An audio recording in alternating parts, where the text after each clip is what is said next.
Hey, best friend. It's been a hot minute.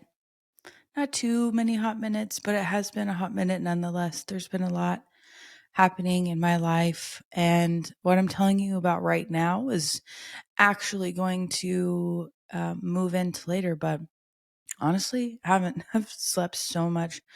I have been doing IVF, and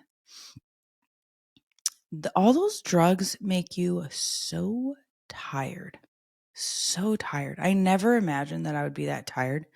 I thought that I would be tired when I was pregnant, eventually at least, but definitely not when I was just pumping myself full of drugs. Boy, was I wrong. So, today we are going to talk about infertility. A couple weeks ago, it was actually Infertility Awareness Month. If you're listening to this when I recorded it. And some interesting statistics are that it used to be 1 in 8 women dealt with infertility.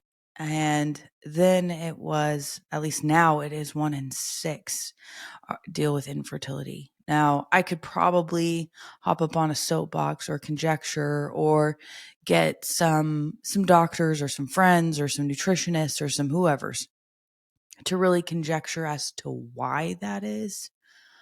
But nonetheless, those are large statistics. So if you're hanging out in a room full of people, for every 10, statistically, there's at least one, but maybe two. And so this probably actually impacts a lot more people than you even realize. So before I even jump into, because I've got some stories to tell you today, and I could cry, you could cry. Sometimes my listeners tell me that they cry when I tell them things, and that makes my heart feel very warm and happy that you care or that you can relate. And also, like when you laugh too, when I say things that are funny, at least to myself. My husband's always like, Brittany, you're funny to yourself. You're not wrong. So, in order to receive a diagnosis of infertility, that means that you needed to be having unprotected sex for about 12 months. And if you haven't, then it's really time to consult other people. And I'm just going to throw this in here as a side note because sometimes people have friends who have dealt with infertility and maybe they're not in the season of having babies or not ready to have them yet or still single. And they're like, oh my gosh, I'm going to deal with that. And I just want to tell you, don't say that. Do not say that you're going to deal with it later because one, your words are powerful. And I'll talk about that in a little bit. And two, it just sets you up for fear of the future of things that haven't even happened. I know someone that was afraid of that, and then they got pregnant right away. So you just really never know. But let me get back to um, some interesting things about infertility and even the treatment. I live in America, so if you're listening somewhere else, I'm going to talk about American healthcare. So only 19 have mandates some sort of healthcare for those who have the diagnosis of infertility. And by the way, it is a diagnosis. So let's just think about that insurance companies choose not to cover or mandate coverage on some capacity of care for those who are dealing with infertility. Now, on the other hand, and I will not go political with this, but I will say this, that historically there has been the opportunity for people to not have children. So we will help with that, but we won't actually help people have children. So that's been an interesting dichotomy to me anyways, because we talk about the right to reproductive care. And again, that's a soapbox that I'm not going to go down. But I just want you to recognize, I'm saying this to you to recognize that there is a difference. So then I just want you to track with me, and then I'm going to get I'm going to tell you a story. So then 85 to 90% of these people that do deal with infertility need some sort of drug or surgical procedure to help with whatever the issue is, because there's a variety of reasons why people deal with infertility. And then I'm in this boat. Only 3% of people get to IVF. And maybe that's because only 3% of those people need it. Maybe it's because people can't afford it. Because to be real honest, because you're my best friend, I have in my infertility journey, my husband and I have spent over $100,000 trying to have children. Now, about 50% of that was on IVF. About 25% of that was IVF, a different form of IVF, IUIs, some other treatments. And I will credit that we did not personally, mostly provide this part. So maybe I should say 75-ish and not 100. But I really want you to recognize the cost of this, that we had people in our life, which was amazing, that believed in me and Josh, believed that we would make for great parents. And so they gave about 25,000 collectively, all these different people, towards us adopting our daughter, which is amazing. And I'll talk about that in a little bit, although that is not the focus of this topic. So I just want you to really recognize that if you do not have insurance, it is out of the realm for a lot of people. And Josh and I busted our butts to make it happen, because I'm getting older. I'm 35. I turned 36 in a couple of months. And by the way, just to like add insult to injury, and y'all, I want you to know that I'm not saying this with like a bunch of offense in my heart, although this is an offensive statement. And if you could see my face, you would know that like I'm smiling as I say this. I think that's the only thing I can do currently is, if you have a baby over 35, it's considered a geriatric pregnancy. Can we just talk about how offensive that is? So, anyways, there's all of these things that happen in this process. And I just want you to recognize that 3% of people end up at IVF for a variety of reasons, whether that's the next step, whether there's finances to that, whatever it is. So, let me tell you my story. And I'm in the midst of my story as I tell you this story. So I don't know. I don't know what emotions might come up. They could surprise me or not. We'll see. So let me go back. Y'all, I'm recording this in the morning. I'm being really real with you. I'm recording this in the morning because I've just been so tired lately. I get to the nighttime and I'm like, I can't record my podcast right now. So when Josh and I got married, which I was 27. That's right, 26. Yeah, I was 26 turning 27. We knew that we wanted to have a really big family.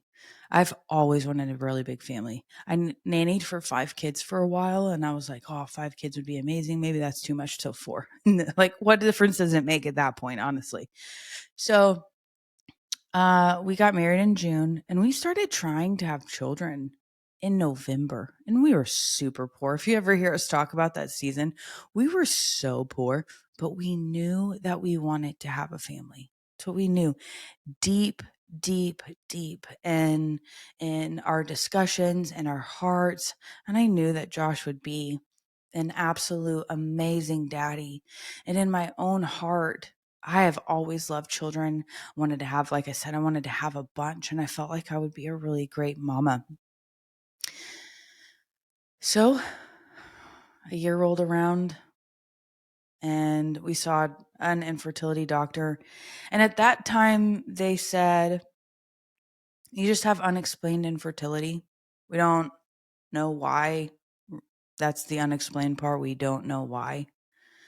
And that is that's like, it's so confusing, especially to somebody like me who is like, give me an answer. Why can I not get pregnant? I'm doing the thing. And so then I would tell you even, and I think about my journey, and by the way, some of these are going to be, it's not going to be necessarily like exactly chronological or how it happened or in this year, because some of that I just have chosen not to save in my brain. But I do remember that of all the years 2 and 3 were the most painful. They were the most painful because I deeply, like I said, wanted to be a mom, and I couldn't figure out what was wrong with me and why it wasn't happening. And um, there was just a lot of pain. I can think of a very specific instance, and I've been doing things in faith since we were trying to have babies. I was just like, all right, this we're having a hard time, or this is a really hard day for me. Then I would go out and I would buy a baby thing in faith that that baby was coming. And one time we were at Costco and I bought this giant lamb, and I wish I had a picture of it. I don't think I do. Maybe it's saved in my phone somewhere. But I bought this giant lamb, and it was in our guest bedroom, and I had this giant lamb in there, and I was just curled up, sobbing. Like, again, the sobbing where like your nose is crying too, and you're snotting absolutely everywhere, and it is so gross. That's what was happening to me. I was crying out of my nose, just crying to God, asking questions, wondering why, trying to find answers, but like just like you can't breathe. You're just crying so hard and asking God to see you.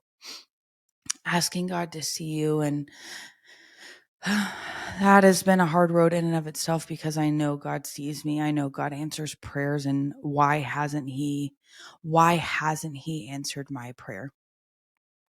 Well, God has answered my prayer in some kind of way. So, in the process, and the next, so from visiting an infertility doctor to about 4 years in, give or take, Josh and I did multiple IUIs, and those are called intrauterine insemination. Literally, take some drugs. They take Josh's semen and they inject it in, and they let those little semen find their way, those little spermies find their way to the egg. But they've given you a bunch of drugs to help your eggs grow well. Anyways, we did about 4 of those. I think one of them worked. And when I say one of them worked, one of them resulted in a pregnancy. I saw those beautiful lines, those beautiful, coveted pink lines. Like, if you've never struggled with infertility, you have no idea. I'm sure that you get excited. But if you've never struggled with infertility, you don't know what it means to see those lines. Y'all, in my history, this is like sort of embarrassing for me to say, but I'm going to say it anyways. I've probably peed on over 1,000 pregnancy tests. At least, because saying, all right, this is it, this is the month, it's happening, I know it's in there. So anyways, uh, we finally did it. And then shortly after that, I was 6.5 weeks pregnant, right before we should be able to hear the heartbeat. I had a miscarriage, and it wrecked me. It wrecked me. I was like, oh my goodness. You think all this time, and we're years in at this point, all this time, it finally happened, and then we lost it. And that was horrific. That was a horrific time. One I would not want to relive. Just in my own mindset and the things that I was dealing with. It was just painful. Suffering is painful because we ask ourselves why, and we don't know the answers to why. So after that, about a year or so, Josh and we went to Mexico because we were poor. We were so poor. It was fine though. We wanted to grow our family. And so we went to Mexico. Don't worry. It was safe. Anybody that's listening that's like, I can't believe you did that. It was safe. It was, a relatively safe area. I had a driver. If I was ever by myself, there was a driver from the clinic. Anybody that's freaking out. So we did the process and things were going well, but also My eggs were struggling to grow. This has been an age-old problem for me where doctors, because I have PCOS, are like terrified that I will make way too many babies. So they are low on drugs and then they have to push them at the end, which now I know impacts egg quality, but I didn't know then. So, and by the way, I was in a Facebook group. I'd seen like a bazillion different doctors get help this help people get pregnant. So I was like, cool, it's going to work. Anyways, lo and behold, we did retrieve about 10 eggs, 8 fertilized, none made it. Absolutely none. None made it. And that means that the embryos arrested along the way. They stopped growing. They really weren't good quality. And I was devastated. Now, my doctor had a plan. He knew what we would do next time. And I was actually on my way to Mexico to do IVF a second time when I felt Holy Spirit. And if, you don't align with that, that's just going to be my language. But you may say intuition or whatever, but for me, that is truly Holy Spirit. I felt the Holy Spirit tell me that I can't go, that it wasn't the time. And I'm on my way. I'm driving to the clinic from Dallas, and I turn around. And I turn around and I call Josh and I just tell him I can't go and why. And I turn around and I come home. And that was so something happened in July. That was in August. And not long after that, I was like, okay, it's time for us to adopt. Josh and I had always talked about adopting. Now, we thought that we would adopt after biological babies. That's just how we thought it would go down. But, my plans never seem to go according to plan. I don't know if anybody else can relate with that, but mine never seemed to go according to plan. So, I reached out to a friend because we decided it was time to adopt, and she worked at a local agency, and I was just asking questions, and I felt like we needed to move quickly, but they were done with their fall. Uh, they were done with their fall orientations, and their next one wasn't going to be until the spring. And I was like, okay, well, I definitely want to go through an ethical agency, and I know I can trust this place, and blah blah blah. Well, not that I think a week or two after, my friend calls me and says, "Hey, Brittany, something wild happened where all of our waiting parents essentially got snatched up. We had kind of an influx of wait mamas coming and looking for families. So we're having to do sort of an emergency, essentially, um, orientation to fill our families back up." Okay. So Josh and I did that in November, and I couldn't really explain it to you, and I'm not going to spend as much time on the adoption story because it's not the purpose of this. But I felt like it was fast. I felt like we needed to do whatever it was fast. I just kept saying, I don't know why, I can't explain it. I just know that we need to finish our stuff as quickly as possible. And for most people, it takes them 6 months to do the home study process, to read all the books, to do all the paperwork. Like, it's very entailed. We did it in 2 months. We crazy town. Okay. If you haven't figured it out about me, when I want something, I go after it. Which, by the way, I encourage you in life. Life is too short to just sit on your bum and hope something is going to happen for you. That's part of why I'm doing IVF now, is because I believe that we have the technology, we have the resources, we have the things that we can say, okay, I'm pursuing that. Anyways, back to my story. So we home study approved in January. Same breath, or yeah, end of January, beginning of February, because we did our home study in January, completed it. So, in the same breath that they told us we were approved, they also told us that they had a mama that they were going to show our profile book to in the same week. In the same week, that mama said that she did not want to meet any other families. She only wanted to meet us. Then she found me on Facebook. This is a crazy story. I need to actually just do a podcast probably on adoption and have my friend on it. But anyways, so she reached out to me. Lo and behold, we now have a daughter. So this story is magical. I will tell this story on my podcast. This story is magical. For us, I know that there's a lot of pain that comes for first mamas, birth mamas. And so anyways, that side note. So I'm going to come back to that story later, but that having the adoption is a part of our infertility journey.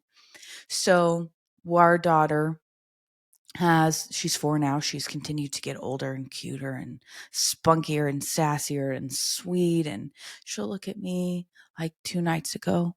I put her to bed. Well, and she did it the next morning too. She goes, I'm getting ready in my bathroom.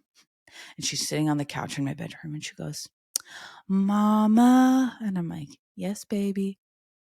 And she goes, I got to tell you something. So I walk out of my bathroom and I'm standing, or my bed's in between. She's sitting in the couch and she goes, who made you my special mama? That's what she says to me. I'm like, God. She's like, that's right. God made you my special mama. So if that isn't a really special girl, y'all, I don't know. I don't even know. So back to the infertility journey. It just wasn't the right time. I have a bunch of student loans. We had some things going on in our life and it was honestly just wasn't the right time. And so Josh and I and COVID. So Josh and I continued the process. We continued doing our part, praying, believing, this, you may judge me if you hear this, but like, I'm just telling you the truth. So Josh and I have even had sex before.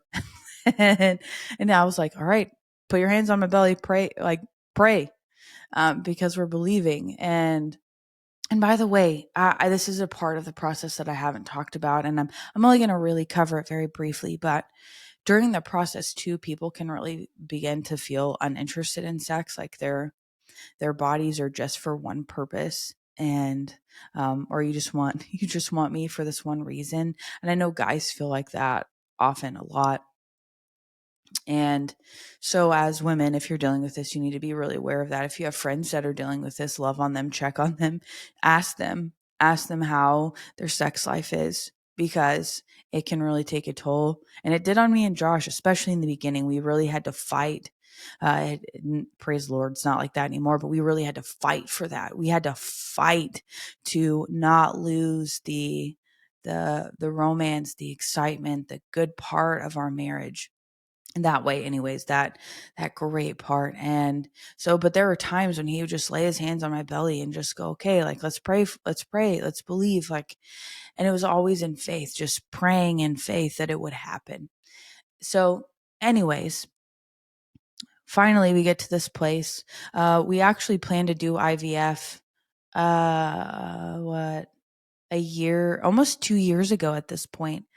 But we found out that Josh's sperm count was like, nothing. He did an analysis and he had five good ones. So if you want to think about why we haven't been getting pregnant, well, 5. So I took some drugs. He got off testosterone, and Josh wasn't just on testosterone to like be a beefcake. He was on testosterone because he has like old man testosterone, which is very sad. So it was something that he needed to be on. And so in those 2 years also, Josh really fought fatigue and weight gain and all these other things, these things that impact his side of this.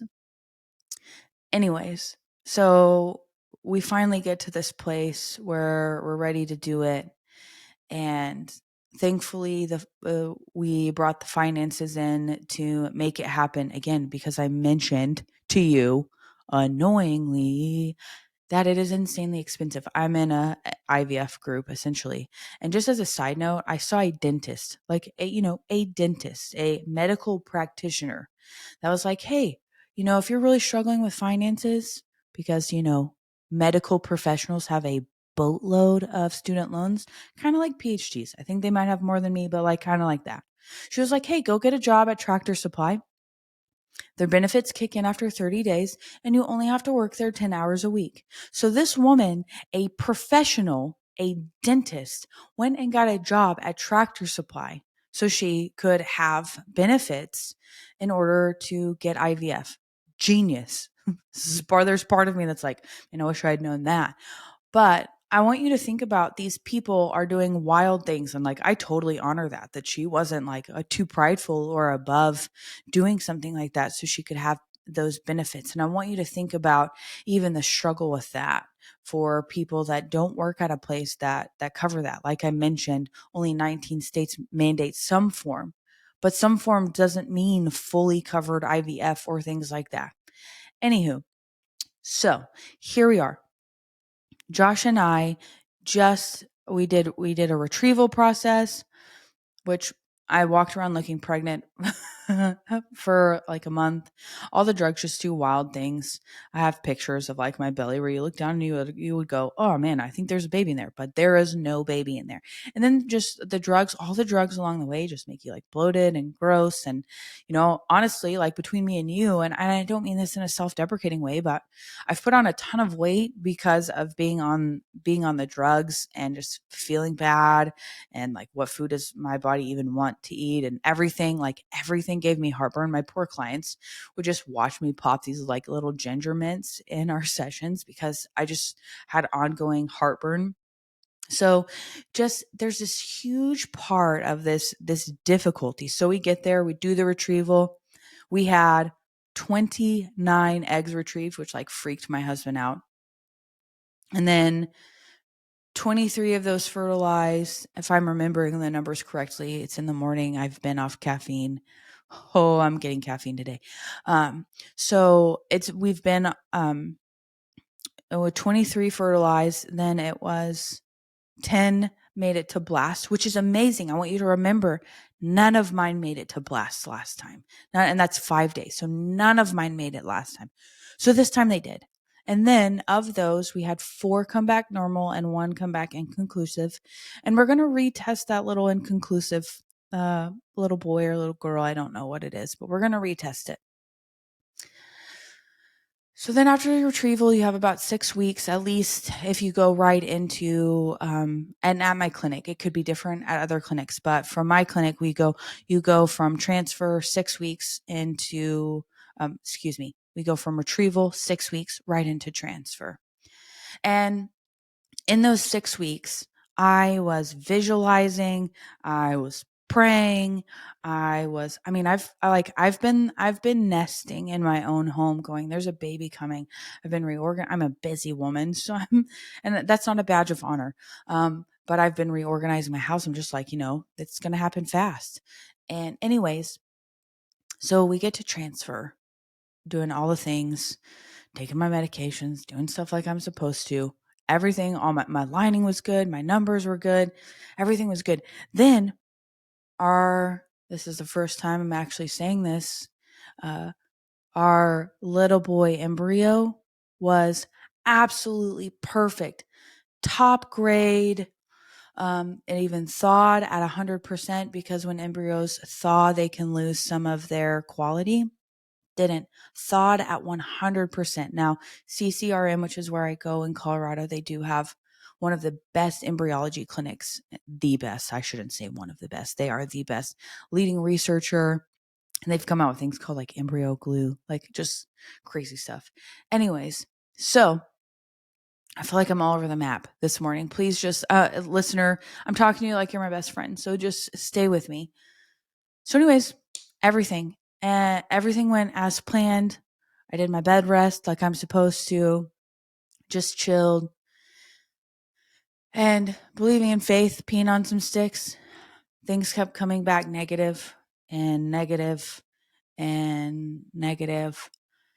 And then you get to a point where, like, in your body, I knew it didn't work. I felt pregnant for about 5 days. And on day 6, I didn't feel it anymore. And which is very weird because that's like, embryos are like the piece of like a piece of sugar or salt, like sawdust. They're tiny. But I was still being pumped full of hormones, but I didn't feel it anymore. But I also kept believing in faith that it was coming and it was coming. But people do get late pregnancy tests, but really after day 6 or so, maybe day 7, if you're like feeling, froggy, your transfer failed. And so I'm sitting in front of you. Yep, yeah, those tears are coming. I'm sitting in front of you right now telling you that my transfer failed. And that is a part of infertility. And I knew it. I cried myself to sleep. What was it? Night 6. And my husband is so wonderful, and he held me, and he's, still believing with me, and I'm still believing. I'm like, in spite of the negative test, I'm still believing. But also, like, just this weird intuition thing that you have, I think, as a woman. And so that's such a balance of, like, have the intuition, but, like, I hope I'm wrong. I'm believing that I'm wrong. I'm praying that I'm wrong. And so anyways, I cried myself to sleep it was Sunday night, and this is Wednesday. And then Monday, I was putting my daughter's clothes up, and I'm listening to worship music, and I'm still praising God in the midst of, like, knowing that it didn't work, which is, like, insanely painful, knowing that it didn't work. And I don't have all the questions of, like, why not? I mean, I want to understand why, so we can make sure it doesn't happen again, because who doesn't want to have what they're searching for? So, and then I ended up in my bedroom after I put up all my daughter's clothes, and my husband actually came in there not knowing, to help hang up the clothes that were laying on our bed, which is why I went in there. And I'm on my knees, and I am, like, sobbing again, those gross tears, those ones where your nose cries and your eyes are, my eyes are crying. They're just, I can't, my nose is crying. I'm snotting everywhere. It is insanely gross. And he just holds me, and I'm, like, singing a worship song. I'm like, this might not connect with you if you're not a Christian or you don't believe in God. Like, this might not connect with you, but I hope that you can hear the pain. I hope you can hear the pain and recognize, at least, like, see that know that people that deal with this feel that level of pain. And so I'm just crying and I'm snotting, and he's just holding me, and I can barely sing the words because I'm still affirming, honestly, the goodness of my God in the midst of things that I don't understand, because I don't understand this. I don't. I wish I did. I wish that I could tell you that I knew God's plan, but I don't. And so, in the midst of that, and by the way, I go get my beta test today, this is going to seem dramatic. Beta is just a blood test that doctors do to confirm, because they want to make sure that your numbers are doubling how they're supposed to. And regardless of negative tests, you still go get a beta. So I go get my beta today. And this is going to sound dramatic, but this is what I said to my husband. I told him that I was like, I feel like I'm going to the coroner's office to confirm that somebody that I already know is dead. Like, that's how it feels to me. Whew. Best friend, you're getting the real best friend version of me today. There is pain that comes with infertility. And by the way, if you've ever wanted anything, if you've ever believed for anything and it hasn't happened yet, you feel probably that level of pain. You feel that level of pain. So my transfer failed. And at this current moment, I don't know. We have more little embryos, so we're definitely going to try again. And I don't know when, and I don't know if things are going to change, or my protocol, or my process, or whatever that is. I don't know any of those answers. I do know we're going to try again. Of course we're going to try again. We're going to use all of them anyways. I just don't know when. And so I sit here in front of you, with you, saying, I know some of you have felt deep pain in your life. And if you have friends that are dealing with infertility, I want you to know that this is a part of that deep pain. And I sat with clients who are believing for things, and I said, this is important for you. This is important for you. You have to believe like it's going to happen. I said, logically, I know that the transfer could fail. I know logically that is an option, but I refuse to consider that as an option. Now then, what does that mean? That means that if it fails, that the pain is going to be a lot deeper because I allowed myself to have hope. I allowed myself to have faith. I allowed myself to speak into it like it was already happening. He has a name. I allowed myself to speak into it like it was happening already. And I don't regret that. I don't regret that because I believe that your mind is powerful. I believe that our words are powerful. And that's exactly what I'm supposed to do. But people don't do those things because they're terrified of the pain. I am not dying. I will not die. And no matter what you're going through, you will not die either. You will not die either. Uh, and I go, and my brain goes, yeah, Brittany, somebody could be facing fatal illness. Okay, hear what I'm saying.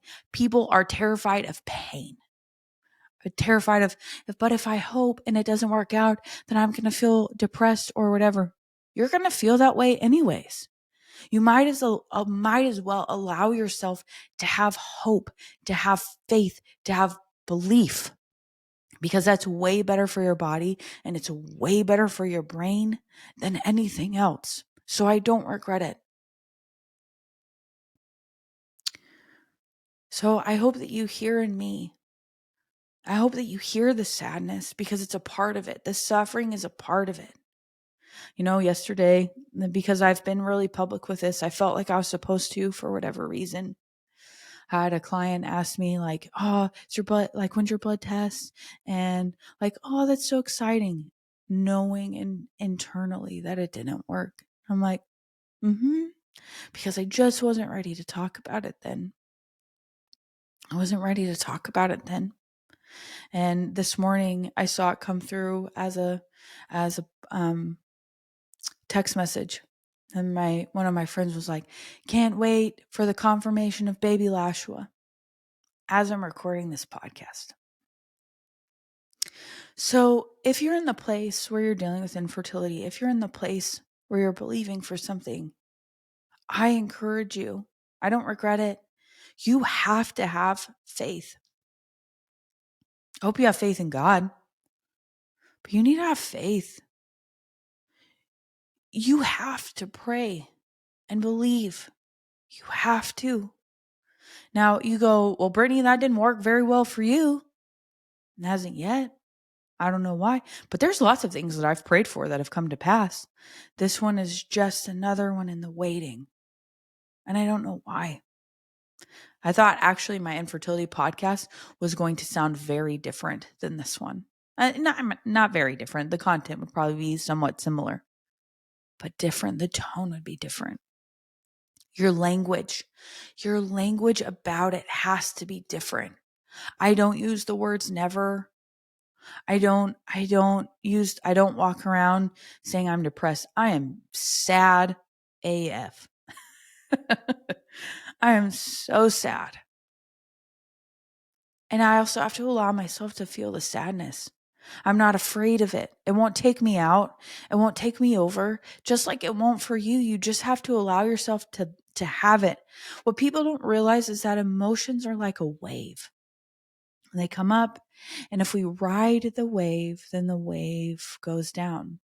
But what happens is people are like, "Oh, I can't have sadness or I can't feel it." So they hit the peak of the wave and they push it down and then they can't have it. And it gets trapped in their body. Well, friend, you must allow the sadness to be there. My sadness is here. It's not the same level today as it was yesterday. Could be more later. I'm not really sure. But it is not the same level of sadness. So you have to be so mindful of your language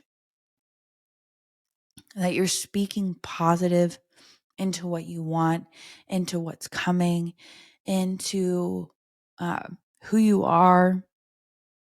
You have to focus on what you don't want. Human nature does a really solid job of focusing on what we don't want, but we have to focus on what we do want. We have to focus on what we do want.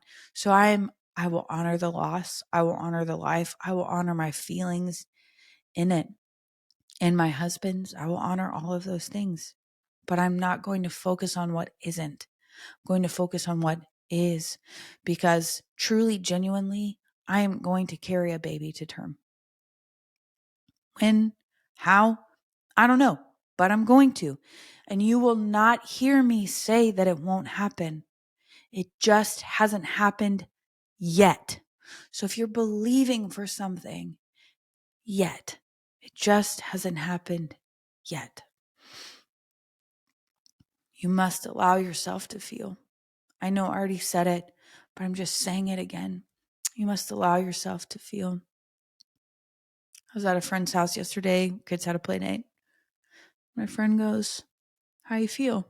And they're like expecting me to be like pregnant or excited. And because that was my answer at first, was when people were talking to me, I'm like, "I feel pregnant." Like that. And that was my proclamation. Again, the power of my words. But then because I knew that I could be honest and real and safe, I could say, sad. Sad. Now they still encouraged me. They still prayed for me. They said, "We're still believing." And I said, "You believe. You believe.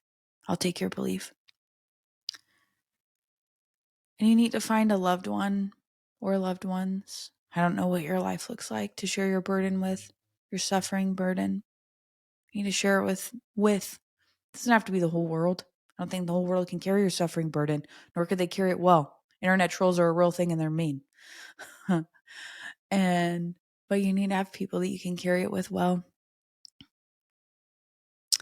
So, friend, I was so honest and real with you today.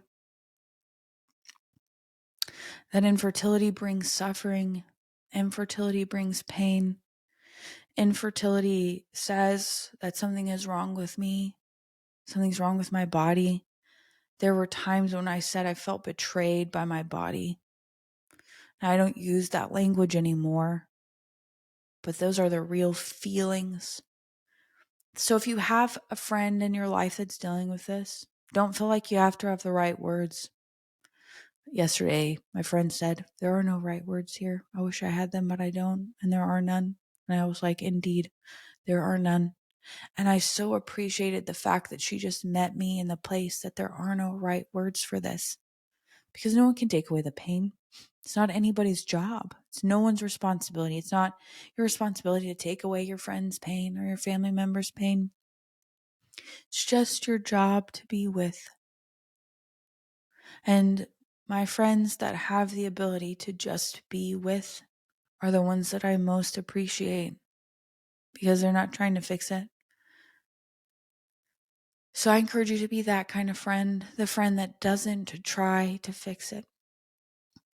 So as per my usual, I want to leave you with some questions. And they may not apply to all of you, and they may, I don't know.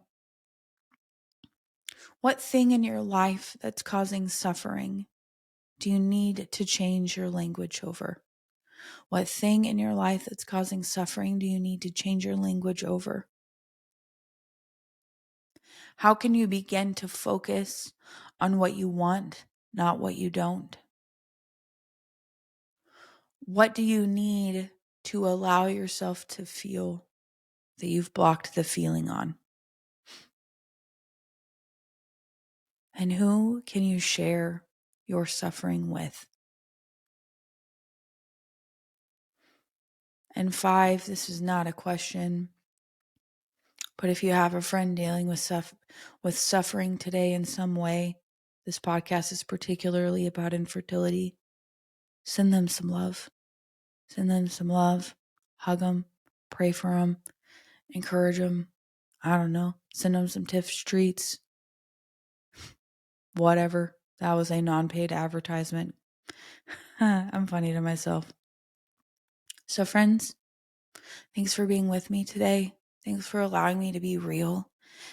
That was my commitment on this podcast, was that I was going to be real. I was going to talk to you like you're my friend. You're truly my best friend, and I want you to feel that. So until next time, and by the way, next episode will be coming out next Tuesday, so it'll be really soon. It's going to be a Mother's Day episode with my mom, and I'm really excited about that, She's an amazing woman. So until next Tuesday, I'll see you later.